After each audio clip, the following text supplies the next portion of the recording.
The problem is, a while back, myself and Dr. Chie Champong were looking at Ghana's mortality data. So we're looking at when we die, because that is instructive. And we found out that 40% of all deaths in Ghana happen between the ages of 40 and 60 years.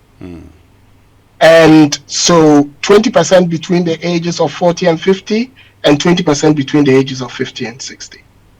And of those who turn 60, 70% are dead by their 65th birthday.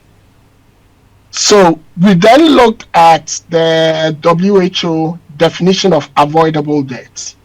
And what it says is that current global life expectancy is 72 years. So any death below the age of 72 is technically avoidable, because health has evolved to a point where on average, every person born on this planet should be able to live to 72 years. Yes, some people are living to even 90 and 100. I don't know if you saw a video recently of Dr. Mahathir, former Prime Minister of Malaysia, Mahathir Mohamad, who has hit 100 and was saying what his routine was. He was in his office.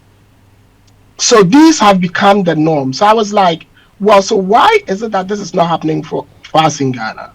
So we started looking at what is killing us, because now we knew where we were dying. So what is killing us? And then we realized that in the bracket from 40 to 60 years, where 40% of the deaths are happening, 60 to 65% of those deaths are due to what we call cardiovascular incidents.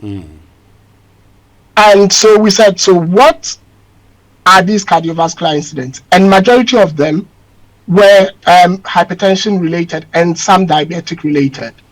And we said, so how are we dying?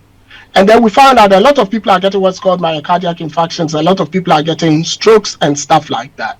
And the irony was that a lot of the strokes we were getting in Ghana were what we call hemorrhagic strokes, where you bleed, compared with ischemic strokes, which is due to other complications of the... And once majority are hemorrhagic strokes, you immediately know that it's due to poor high blood pressure control or cardiovascular disease control generally. So I started then reading into it furthermore and said, this seems to be a crisis we're ignoring. And as you've known me, well, I don't shy away from crisis. Right from before COVID, Galamsey, if I see a crisis, I'll go in with the information I have and try and educate. Yeah. So I started having conversations with friends, and I realized that the major reason why, because when it comes to these cardiovascular deaths as well, significant high number are males. About 75-80% are males. And I was like, why is this happening? And it boiled down to one thing. A lot of us know we have what do you call it, all these cardiovascular issues, but we would just not take our medication. We would just not take our medication. So it was like, why don't we take our medication?